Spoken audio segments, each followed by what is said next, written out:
할렐루야. 네, 오늘 공독해드린 말씀을 중심으로 한 생명을 피우기 위해 라고 하는 제목으로 이 시간 말씀을 함께 나누려고 합니다. 지난 주간에는 황사가 아주 심할 때도 미세먼지가 그래서 칵해서 답답할 때도 있었지만 또 오늘은 하나님께서 이렇게 화창한 날씨를 주셔서 함께 또 이렇게 밝은 마음으로 예배할 수 있는 것이 참 감사하다고 생각합니다. 지금 우리나라는 이 확진자가 어쨌든 이렇게 멈추지 않고 계속해서 지금 뭐 600~700명대를 유지하고 있는데 더더군다나 이제 또 백신을 빨리 구하지는 못해서 또 이게 언제 끝날까? 다른 나라들은 지금 마스크도 벗고 그리고 또 뭐 여행객도 받는다고 하는데 이런 안타까움을 가지고 있습니다. 오늘 새벽에 가나에 있는 우리 고경철 목사님이 아침 묵상을 받더니 연락이 왔어요. 백신 맞으셨냐고. 그래서 백신 맞으려고 가나에서 여기 오려나? 그런 생각이 들어서 아직 백신 맞으라고 연락도 안 온다고. 그랬더니 본인은 맞았다는 거예요. 그래서 뿐만 아니라 이제 섬기고 있는 교회를 간이진료소로 해가지고 그 교회 나오는 교인들 전체, 그러니까 한국인들도 있고 그 다음에 또 가나 사람들도 있고 심지어는 사진에 보니까 수녀님도 있더라고요. 그러니까 임시진료소로 그곳에서 백신 접종을 한 거예요. 그래서 한편으로 부럽더라고요. 어디쯤인지는 모르지만 지금 캄보디아에서도 우리 박경희 선교사님이 며칠 전에 통화를 하는데 그 학교 안에 이제 선교사님들 5가정과 더불어서 이제 학생들이 졸업생 중에서 3명, 이 졸업생들이 집에를 못 가고 지금 졸업하고 나서 계속 학교에 있는 거예요. 그 다음에 또 재학생 중에서 집에 갈 수 없는 아이들 6명 해가지고 한 24명이 함께 사니까 먹고 살아야 될 거 아니에요. 근데 제일 큰 문제가 뭐냐면 어디에서 막 나오는지를 모르기 때문에 굉장히 많이 나오고 있어가지고 부식을 사러 이렇게 외출을 해야 되는데 그게 지금 가장 힘든데요. 그래서 NGO 단체들은 백신 접종을 할 수 있다고 해서 중국제라도 맞으려고 신청을 했는데 아직 연락이 대사관에서 없다고 그런 얘기를 하고 있어요. 지금 안팎으로 이런 어려움들에 처해 있지만 그래도 그 모든 일들이 우리도 이곳에서 주님이 이 생명을 피우라고 하는 이 4월에 생명, 우리의 영혼이 피어나고 우리의 영혼을 통해서 또 다른 생명이 피어나게 되기를 위해서 함께 기도하고 애써야 될 시점, 또 선교 현장대로 그 현장을 떠나지 않고 그곳에서 생명을 피우기 위해서 애쓰고 있는데 하나님의 위로와 은혜가 이 모든 현장들 속에 넘쳐나기를 주의 이름으로 축복합니다. 아멘. 여러분, 예수 그리스도의 부활은 죄와 허물로 죽었던 우리의 생명을 피워낸 역사 최고의 사건이었습니다.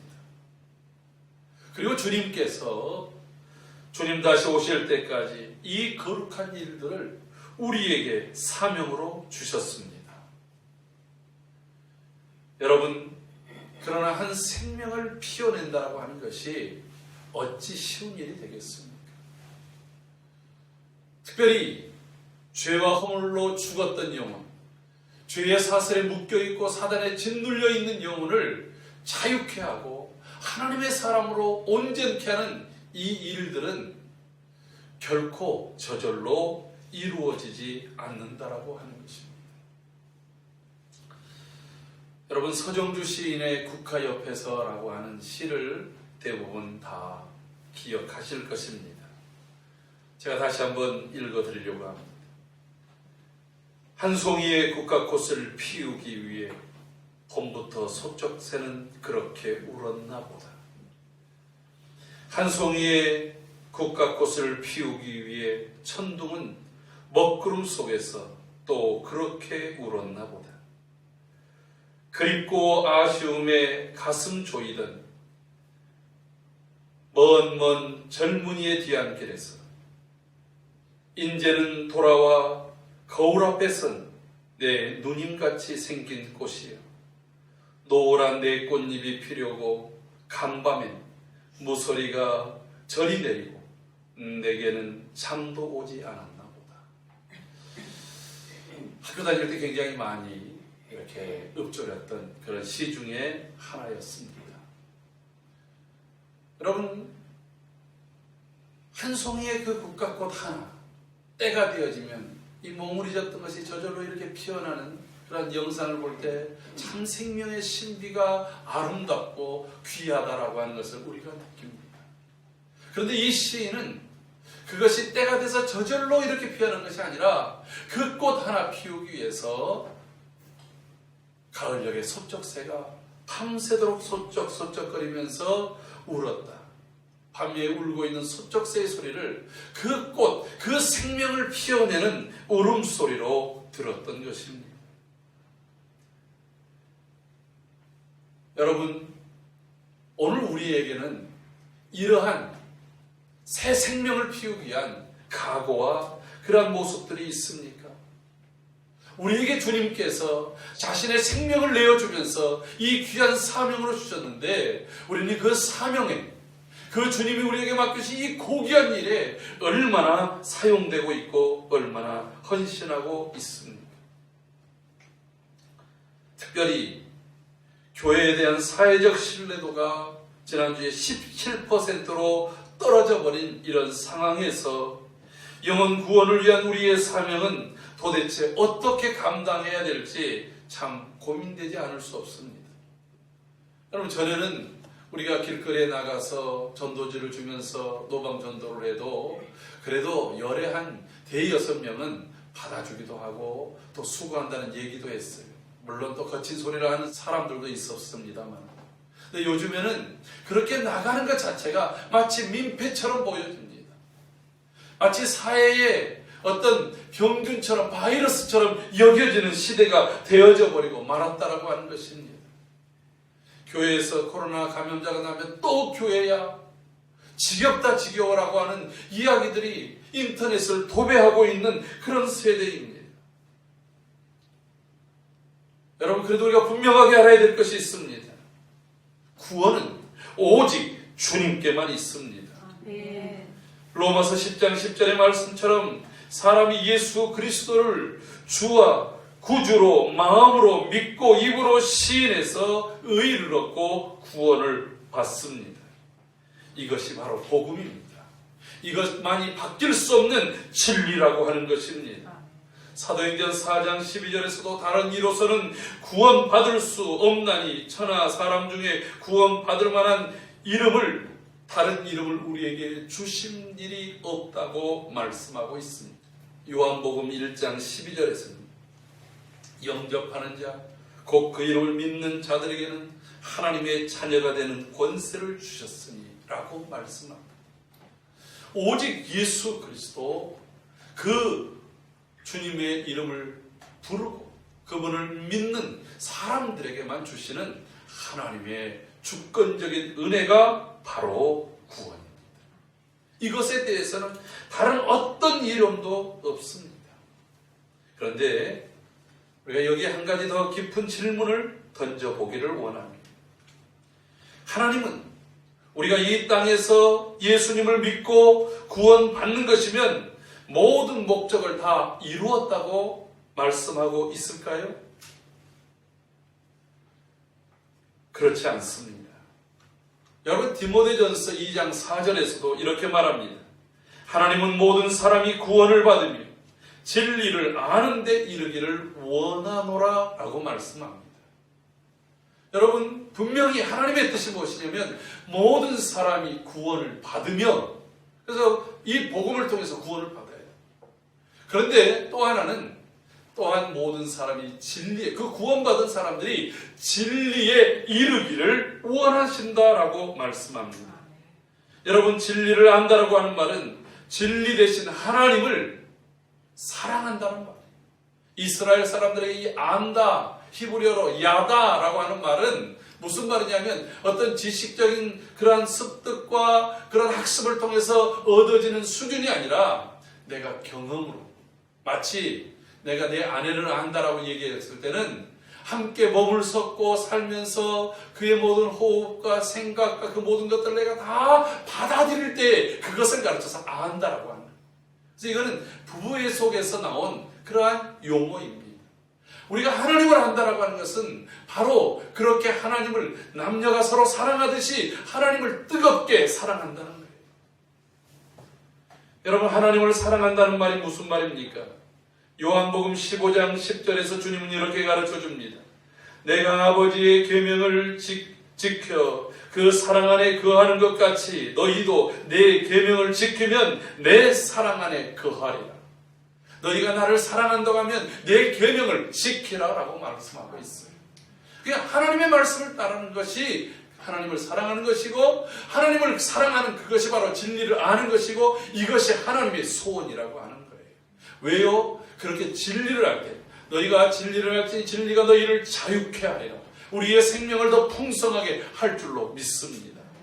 요한복음 10장 10절에서도 주님이 이렇게 말합니다. 도둑이 오는 것은 도둑질하고 죽이고 멸망시키는 것이지만 내가 온 것은 양으로 하여금 생명을 얻게 하고 그리고 그 생명이 더 풍성해지게 하려 함이라 라고 하는 것입니다. 오늘 우리의 이 그동안 한국교회가 복음에 대해서 너무 단편적인 것만 강조하다 보니까 세상 속에서 소금과 빛으로서 선한 영향력을 미치는 하나님의 백성다운 성도를 제대로 길러내지 못했다라고 하는 평가를 스스로 내리지 않을 수 없습니다. 주님께서 저 십자가에서 양손과 양발에 못이 박히고 허리에 창이 찔려서 모든 물과 피를 다 쏟으시면서 그 생명 바쳐서 주신 그 십자가의 이 희생이 너무 값싼 복음으로 전락해버리고 말았다라고 하는 것입니다.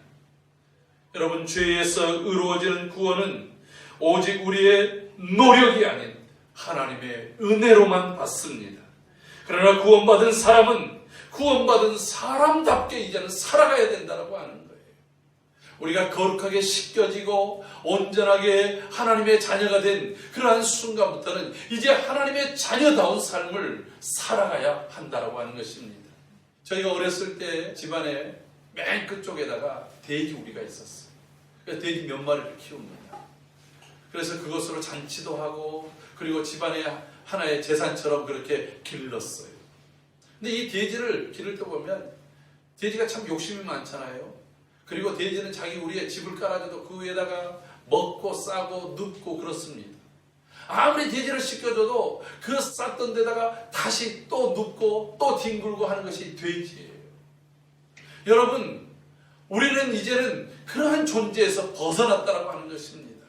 하나님께서 주의 피로 거룩한 존재로 만드시고 그리고 하나님께서 그 벌거벗겨진 우리에게 하나님께서 의의 옷을 덧입혀 주셨으니까 과거의 습관 구습의 옷을 벗어버리고 예수 그리스도로 말미암은 새 옷을 입은 성도답게 살아가야 된다는 거예요.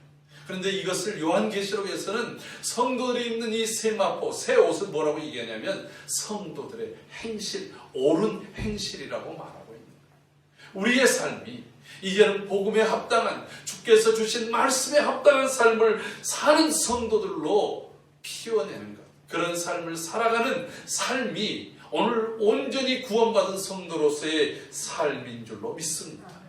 이것을 성화라고 말하는 것입니다. 사랑하는 성도 여러분, 오늘 우리가 이 값싼 복음처럼 되어져 버립니다. 주님께서는 당신의 값비싼 값진 생명을 주셔서 우리에게 그것을 값없이 주셔서 우리에게 위대한 생명 하나님의 자녀가 되게 했는데 우리는 이 값싼 복음의 의식으로 마치 복음이 짝퉁 복음, 짝퉁 성도를 양산해 버리고 만다고 한다면 이건 대단히 안타까운 일이 아닐 수 없습니다. 오래전에 나온 영화인데요, 2007년도에 개봉되어진 송강호, 전도연 주연의 밀양이라는 영화가 우리 사회에 파장을 끼쳤던 적이 있었습니다. 그 영화가 나왔을 때 많은 교회에서, 기독교계에서 이 영화를 개봉하면 안 된다. 막 그러면서 반대 시위를 엄청 했습니다. 왜냐하면 기독교를 폄하하는 내용이 있다고 그랬습니다. 근데 이 영화는 개봉돼서 약 한 150만 명 정도의 사람들이 이 영화를 이제 보았습니다. 저는 영화관에서는 보지 않고 나중에 이제 이 TV에 이 밀양이라는 영화가 나올 때 그 영화를 그래서 주의 깊게 본 적이 있었습니다. 이 영화 속에서 그런 의도는 아니었지만 이창동 감독이라는 사람은 우리 기독교의 한편의 민낯을 그대로 보여줬습니다.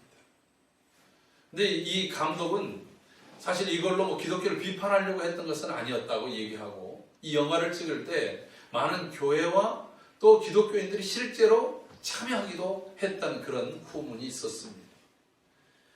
여러분, 이 영화의 내용이 이런 내용입니다.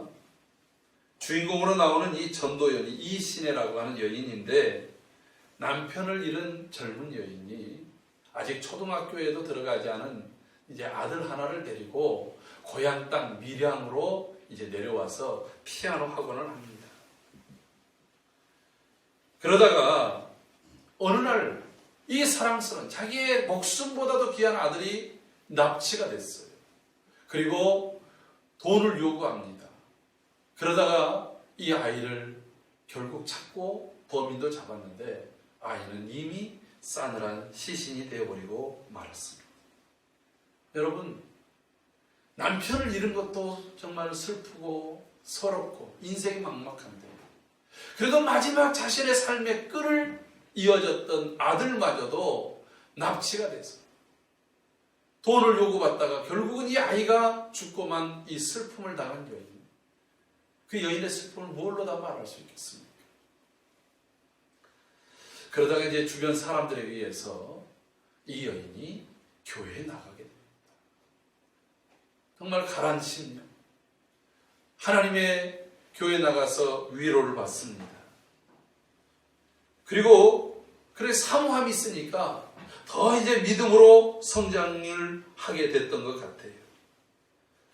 그러니까 이제 신앙생활 하다가 내가 진짜 더 큰 은혜를 받고 더 내가 자유로워지려면 원수도 사랑하라시는 주님의 말씀을 따라서 이제 자기 아들을 죽인 그 살인마를 찾아가서 내가 너를 용서하겠노라, 이렇게 이제 하려고 교도소를 찾아간 거예요. 근데 교도소를 찾아갔더니 이 살인범이 아주 너무나도 태연하고 너무나도 평안한 모습으로 와가지고 자신도 이곳에 와서 예수를 믿고 하나님이 자기를 용서해 주셔서 평안한 마음으로 내가 당신을 위해서 기도했노라고 그러면서 너무 태연자약하니까 충격을 받은 거예요. 정말 나는 내가 저 사람을 아직 용서도 안 했는데, 내 안에 상처가 아직 지워지지도 않았는데 어떻게 이럴 수가 있냐 말이에요. 그래서 갑자기 이 모든 원망이 하나님을 향한 원망으로 바뀐 거예요. 하나님에게 너무 불공평하잖아요. 내가 용서해야 용서하는 것 아니에요? 나 말고 당신이 용서해버려서 저 사람이 저렇게, 저 살인범이 우리 집안을 완전히 박살낸 살인범이 저렇게 태연제약하고 있을 수 있단 말이에요. 이것에 대한 반감으로 이제 이 신혜라고 하는 여인이 하나님을 향해서 나름 아주 소심한 복수들을 하는 거예요.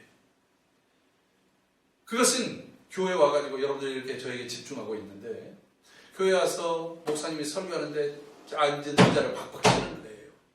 사람들이 전부 관심이 거기에 쏠릴 거 아니겠어요? 예배를 방해하는 거예요. 왜? 답답한 심정을 그 바닥을 치는 그 소리로 하는 거예요. 하나님 제발 들어보세요. 어찌 이럴 수 있어요? 그러면서 여전히 사랑을 얘기를 하고, 여전히 의를 얘기하고, 여전히 교회에서는 아무것도 없이 그런 것까지 받아들여야 사랑이라고 얘기를 할 때 자신에게는 아직 받아들일 수 있는 그런 마음의 공간이 없었던 거예요. 그래도 교회가 함께 이런 부분에 대해서 아무런 대답을 못 놓으니까 어디서 이제 레코드점에서 테이블 하나 훔쳐가지고서 거기서 음악을 트는 거예요. 김추자 가수 있잖아요. 거짓말이야, 에이 거짓말이. 사랑도 사람도 모든 것도 다 거짓말이에요. 지금 강단에서 말하고 있는 그 복음도 거짓말이라고 얘기를 하는 거예요. 여러분, 그래도 교회에서는 오히려 이 사람을 탓합니다. 당신이 믿음이 없어서 그렇다고, 더 기도해야 된다고 말할 것입니다. 그 다음에는 그 교회 장로를 꼬셔가지고 이제 그를 외도하게 만듭니다. 그러면서 하늘을 향해서 말합니다. 하나님을 향해서 보여요? 보이냐고요? 내가 지금 당신이 이렇게 믿음으로 산다라고 하는 사람 이렇게 꼬시니까 따라오는 거 보이냐고. 그러면서 끝내는 자신의 손을 그어서 자살을 시도하는 거. 근데 이 마지막 한 줄기에 이 동네가 밀양인데 거기에 한 줄기 하늘에서 빛이 내요. 이게 이제 뭘 상징해요? 여러분, 오늘 우리의 현장 속에 이러한 일들을 한번 생각해 보세요. 내가 그냥 예수만 믿으면 천국이야. 여러분, 그것은 하나님의 영역입니다. 그러나 오늘 구원받은 사람들이 그 구원을 가치 있게 하려면 과연 어떤 생명으로 우리가 피어나야 되고 또 사람들을 그렇게 만들어 가야 될까요? 오늘 그것을 이 빌레몬서에서는 이야기를 하고 있습니다. 한 생명을 피워낸다는 일은 엄청난 결단과 희생과 헌신이 요구됩니다. 그리고 그것은 바로 우리 한국 교회가 배워야 될 온전한 믿음의 모습입니다. 오늘 이 빌레몬서 사도 바울의 서신 중에서 가장 짧은 내용을 담고 있는 편지입니다. 그런데 이 내용이 얼마나 귀하고 심오한지 오늘 이 말씀을 통해서 여러분 귀를 기울여 보시기 바랍니다. 이 내용을 이렇게 자세히 분석하면 이런 내용이에요. 사도 바울이 복음을 전하다가 1, 2, 3차 정교여행 마치고 예루살렘에서 잡혀서 로마로 끌려가게 됩니다. 그래서 로마에서 가택연금처럼 구금이 돼서 로마 감옥에 이제 갇히게 됐던 때였습니다. 그 감옥 생활을 하던 중에 한 청년을 만났어요. 그가 감옥에서도 복음을 계속해서 전했어요. 사도행전 28장에 보면 하나님의 복음, 하나님의 나라가 아주 담대하게 거칠 것 없이 증거됐다라고 말하고 있습니다. 그때에 이 사도 바울을 통해서 복음을 받아들인 한 청년이 있었는데 그의 이름이 오네시모였어요. 이 청년이 복음을 받아들이고 나서 얼굴에 달라진 항상 뭔가 불안해 있었고 그리고 두려움에 있었고 자기를 감추고 있었던 이 오네시모가 복음이 들어가니까 우리 속에 한 줄기의 빛이 들어가니까 그 속에 온기가 생겨나서 활력이 생겨나고 얼굴이 기쁨의 얼굴로 바뀌고 그리고 그때부터 자신 이제 너 나가도 좋아하는데도 그 감옥 속에서 바울을 섬기는 거예요. 그러다가 어느 날 오네시모가 자신이 과거를 얘기를 하는 거예요. 그 과거 속에서 사실 제가 이 로마에 사는 사람이 아니고요. 저 소아시아, 지금 터키 지역에 있는 골로세라고 하는 곳에서 제가 살았습니다. 그곳에서 제가 모시고 있던 주인의 집에서 뭔가를 훔쳐가지고 도망을 쳐서 거기서 이제 넘었으면은 그 에게의 지역을 넘었으면 지금 그리스, 마게도니아 지역이 나와요. 또 그 그리스 지역에서 또 바다 건너로 넘었으면 바로 그것이 로마입니다. 그러니까 대륙을 몇 번을 넘었어요. 여기 뭐 광명에서 여기 부천으로, 부천에서 인천으로 이런 수준이 아니라 이거는 아예 바다 건너를 2번을 넘어서 또는 알프스산을 넘어야 되는 그러한 것 속에서 로마까지 온 거예요. 그러니까 여러분 그렇게 오려면 최소한 자신의 신분을 속여야 됐을 것입니다. 거짓 신분을 샀든지 그러면서 주인으로부터 훔친 뭔가를 가지고 돈을 만들어서 여행객처럼 로마까지 왔어요. 여러분 그 돈이라고 하는 것이 얼마나 가겠어요. 그러니까 이 오네시모가 다시 아무것도 가진 것이 없으니까 어쩌다가 또 잡혀서 감옥에 왔던 거예요. 아유 나도 그 골레서 지역을 잘 아는데 나도 그곳에 몇 번 들려봤는데 누군데? 그랬더니 제 주인이 빌레몬이라는 사람입니다. 아이 근데 깜짝 놀란 거예요. 그 빌레몬이 누구냐면 골로새 교회의 바로 모임 장소. 이때 당시는 한 성도의 가정이 곧 교회였어요. 그곳에서 다른 사람들을 섬기고, 그리고 복음을 전하는 사람들을 모셔드리고, 그리고 또 그곳에서 많은 사람들이 왔다 갔다 하면서 복음을 함께 나누면서 그렇게 교회가 형성되어지는데, 골로새 지역에서 가장 영향력이 있던 사람이 누구냐면 바로 빌레몬이었던 거예요. 그러니까 바울에게 고민이 생겼어요. 아니, 이 오네시모가 빌레몬의 노예였는데, 이 빌레몬이 이제 예수를 믿어서 새 사람이 되겠다고 하는데, 진정한 새 사람은 뭐예요?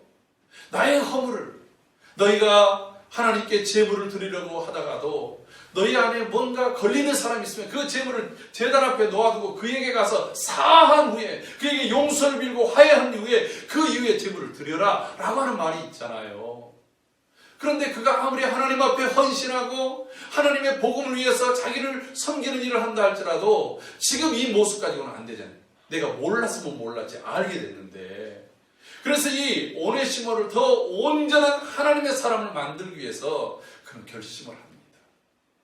오네시모야, 너 빌레몬에게 돌아가. 이 편지를 가지고 가라.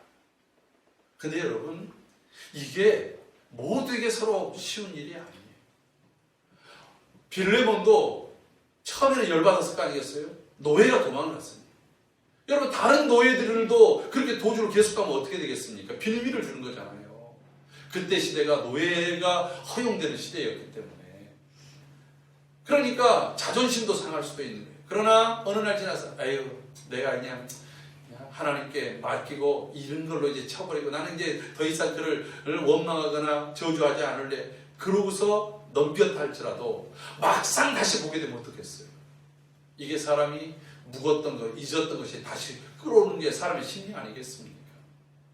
오네시모의 입장에서는요, 빌레몬에게 간다는 것은 당시 노예법에 의해서 주인의 것을 훔치거나 주인에게서 도주한 노예들은 주인이 그 생명을 앗아가도 그건 죄가 아니에요. 한마디로 얘기하면 자신은 죽으러 가는 거예요. 여러분, 어떻게 지금 불이 난 곳에 섬을 지고 그 불 가운데로 뛰어들겠어요? 그건 어리석은 일 아니겠습니까? 그건 쉽지 않은 일. 아무리 바울이 빌레몬에게 좋은 이야기를 써도 빌레몬이 받아들이지 않으면 바울의 이 선택 때문에 젊은 청년을 죽음으로 몰아넣는 그런 일이 생기는 것 아니겠습니까? 그럼에도 불구하고 오늘 이 편지를 통해서 아마도 그 결론은 모두가 해피엔딩으로 이루어질 수 있었던 것은 이들 속에 하나님 한 생명을 피워내기 위한, 앞서 말씀드린 것처럼 믿음의 결단과 희생과 헌신이 함께 모두에게 있었기 때문이었던 것입니다. 여러분, 우리 한 가지 생각해야 될 것, 첫째로 한 사람의 영혼을 피워내기 위해서는 각자 자신의 믿음과 믿음의 결단을 점검해 봐야 합니다. 여러분, 믿음은 감정이나 이론이 아닙니다. 믿음은 구원의 실제입니다. 믿음으로 구원을 받고 의의를 얻기 때문에 그렇습니다. 우리의 믿음은 오직 예수 그리스도가 우리의 구주이시자 주인이신 것을 믿고 받아들이는 것입니다. 여러분, 그 믿음에는 그 사람의 신분, 지위, 남녀노화를 막론하고 오직 구원은 예수 그리스도를 믿음으로서만 얻게 된다라고 하는 것입니다. 할렐루야. 내가 좋아하는 사람이기 때문에 구원을 받고 내가 싫어하는 사람이기 때문에 구원 받을 수 없다는 것이 아닙니다. 여러분, 어떤 행동을 했기 때문에 또는 하지 않았기 때문에 했으니까 구원을 받고 하지 않았으니까 구원을 못 받아, 그게 아니라고 하는 거예요. 구원은 오직 예수 그리스도, 그분을 믿는 그 믿음 안에서 주어진 하나님의 주권이라고 하는 것입니다. 그 누구라도 예수 그리스도를 인격적으로 만나 영접하면 구원을 받을 수 있습니다. 반면에 아무리 고귀한 신분과 인품을 가졌다 할지라도 예수 그리스도를 인격적으로 만나지 못했다고 한다면 구원과는 상관이 없다라고 하는 거예요.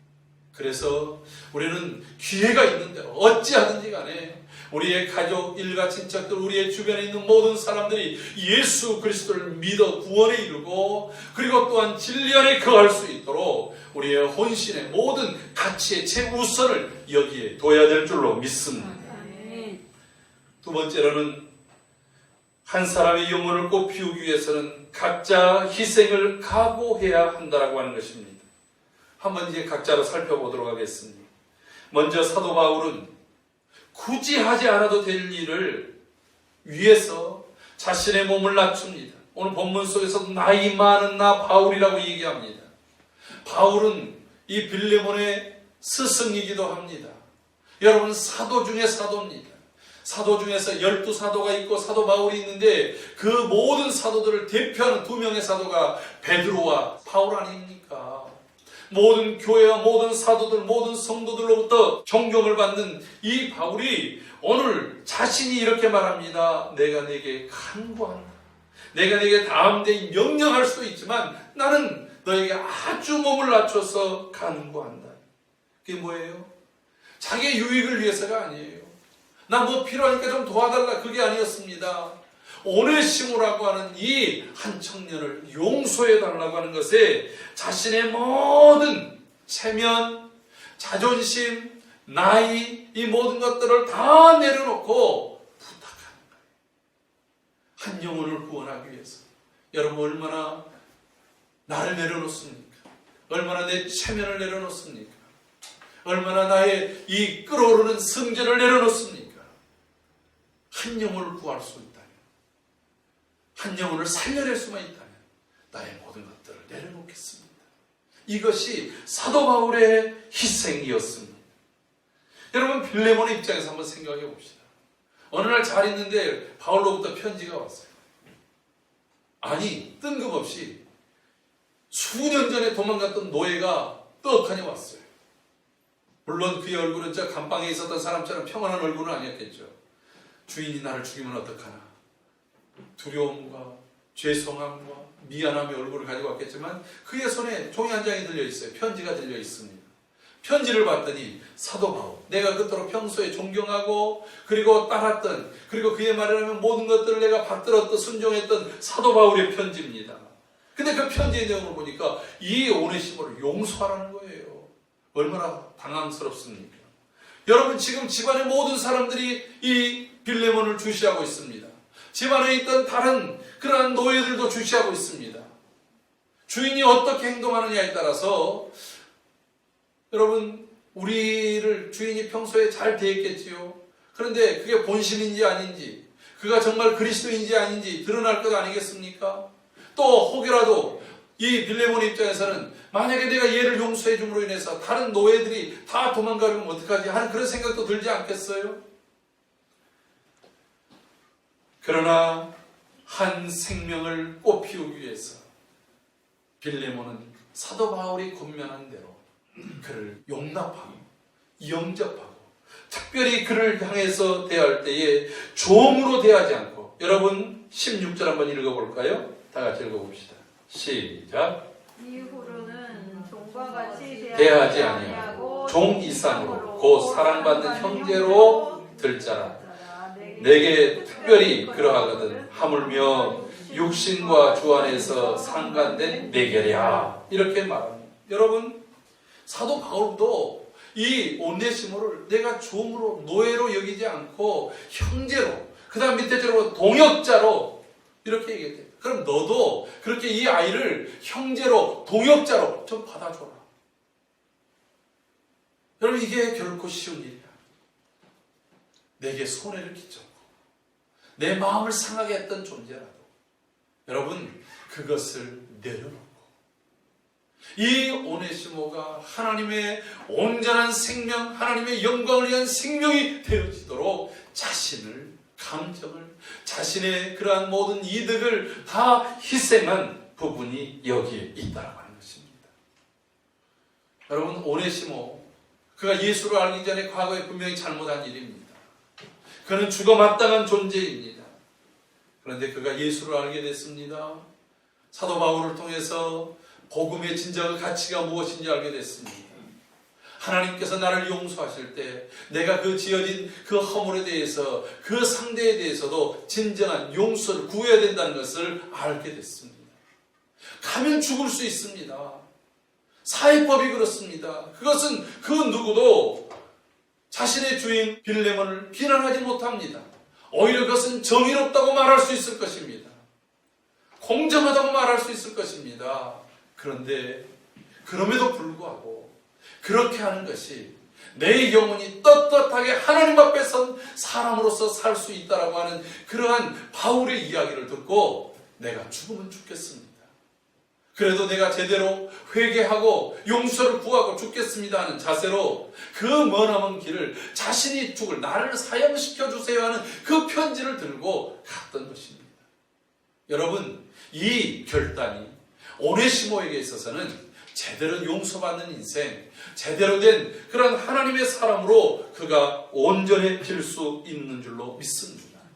여러분, 우리가 말로 평상시 좋을 때 사랑합니다, 여러분 축복합니다 했다가 그 빌레몬이 진정으로 정말 자신의 모든 밑에 있는 숨겨졌던 감정을 끌어오르는 그 오네시모를 진정으로 용서할 때에 그의 신앙이 묻어났고 그리고 또 제대로 한 영혼을 꽃피울 수 있게 된 줄로 믿습니다.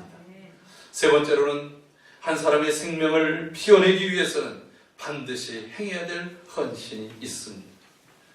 여러분, 사도 바울은 빌레몬에게 오네시모에 끼친 물질에 대해서, 피해에 대해서 내가 그것을 내게 책임을 돌리라는 거예요.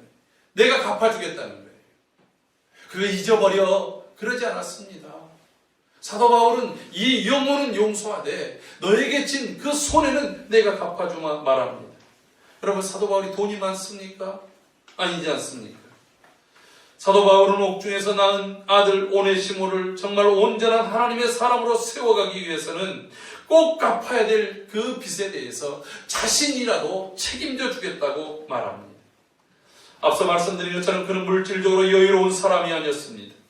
그의 편지를 보면 복음을 전하다가 여러 날 굶기도 했습니다. 때로는 선교비를 보충하기 위해서 천막을 만드는 일로 선교비를 만들어야 했습니다.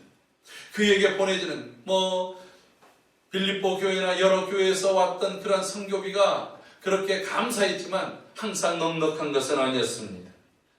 그러나 그럼에도 불구하고 이 오네시모가 진 빚에 대해서는 내가 어떤 방법, 내가 좀 더 천막을 깃고 좀 더 내가 먹던 것을 줄여서라도 내가 반드시 갚아주겠다고 말했던 것입니다. 여러분, 이런 헌신, 굳이 내가 하지 않아도 될 헌신을 한 영혼을 피워내기 위해서 한다라고 합니다. 우리가 전도를 할 때도 한 영혼에 대한 필요 중심적인 전도를 말합니다. 그 영혼의 필요가 무엇인가, 그 영혼에 대해서 관심을 갖고 함께 행해 나갈 때에 내가 수고하고 내가 헌신하고 나를 희생할 때에 그 속에서 하나님께서 생명을 얻게 하실 줄로 믿습니다. 여러분, 빌레몬도 마찬가지예요. 그는 그의 집이 교회라고 얘기했습니다. 여러분, 그가 평소에도 얼마나 많은 사람들을 위해서 헌신했겠습니까? 모든 사람들의 먹거리를 책임집니다. 전도자들이 오면 그 전도자들이 떠날 때까지 그들을 보호했습니다. 여러분, 그가 지금까지 당연히 자신이 가져야 될 권리까지 포기하고 한 영혼을 위해서 그것들을 그대로 받아들여주는 것, 여러분, 이것이 바로 빌레몬의 헌신입니다. 내가 받아야 될 것, 내가 누려야 될 것, 내가 취해야 될 것까지도 내려놓는 것. 그것을 오히려 다시 들여서 오히려 격려하고 더 하나님의 영광을 위해서, 영혼 구원을 위해서 사용하는 그러한 헌신이 오네시모를 더 온전한 사람으로 만든 줄로 믿습니다. 여러분, 이 오네시모 예수를 믿고 나서 달라졌습니다. 사도 바울이 감옥에서 보니까 얘가 아부 떨려고 하는 게 아니에요. 사람이 진짜인지 가짜인지는 알잖아요. 그가 노예로 있을 때는 억지로 했습니다. 종으로 억지로 섬겼습니다. 그러다가 도저히 내가 감당하지 못하겠다. 뭔 생각이 돼. 누가 바람을 넣는지 모르지만 주인의 것을 훔쳐서 도망갔던 노예예요. 그런데 오늘 사도 바울은 이 오네시모를 향해서 뭐라고 얘기하느냐? 그가 나의 신복이다라고 말하고 있습니다. 여러분, 얼마나 귀한 말이에요. 내 신복이다. 내가 말하지 않아도 알아요. 내 눈빛만 봐도 알아요. 호흡만 봐도 알아요. 여러분, 서로가 서로에게 이런 신복이 되어드리기를 주의 이름으로 축복합니다. 그런 친구를 갖고 그런 부부가 되어지고 그런 동역자가 되어질 때에 우리의 공동체는 힘있게 세워지고 하나님의 영광을 높일 줄로 믿습니다. 그는 그의 주인에게 찾아가는 것, 이제는 어디서나 그는 평생 주를 위해서 내가 이렇게 하는 것이 주님을 위한 헌신자로 바뀌었다라고 하는 것을 보여주는 일 아니겠습니까? 여러분, 오늘 이것이 우리에게 들려주는 말씀입니다. 한 사람의 영혼이 왜 그렇게 중요합니까? 그 이유는 단 한 사람도 의미 없이 구원받은 사람이 없기 때문에 그렇습니다. 하나님께서 단 한 사람도 의미 없이 만든 사람이 없습니다. 한 영혼을 위해서 찾아 아파하시는 주님의 그 모습이, 그 마음이 우리에게 전달되기 때문에 그렇습니다. 한 사람이 구원받기 위해서 하나님 자신이 먼저 엄청난 희생과 헌신을 행하셨습니다. 친히 저 영광을 받아야 될 그러한 보좌를 버리시고 이 땅에 오셨습니다. 자기를 비하하시고 자기를 낮추셨습니다. 종으로 섬겨주셨습니다. 십자가에서 자신의 몸을 내어 생명을 내어 주셨습니다. 이것이 주님이 우리에게 보여주시면서 내가 너희들에게 이와 같이 섬겼으니 너희도 이와 같이 하는 것이 마땅하다고 말씀합니다. 사랑하는 성도 여러분, 그렇다고 한다면 오늘 이 코로나 전국 속에서 우리는 한 영혼을 얻기 위해서 어떻게 해야 되겠습니까? 다시 한 영혼을 피워내기 위해서 우리의 관심과 초점이 여기에 모아지기를 소원합니다. 하나님, 그래서 나를 통해서, 내 가정을 통해서, 우리 교회를 통해서 이런 고귀한 영혼들을 다시 피워내는 이 일에, 이 코로나 때문에 모든 것들이 막혔다, 안 된다, 할 수 없다, 모든 것들이 부정적이다라고 하는 것을 벗어던지고 우리가 이러한 관심으로 나가면 하나님께서 우리를 통해서 새로운 생명력을 피워내는 그런 놀라운 역사를 이루어 가실 줄로 믿습니다. 일에 귀하게 쓰임받는 저와 여러분들이 되기를 주의 이름으로 축복합니다.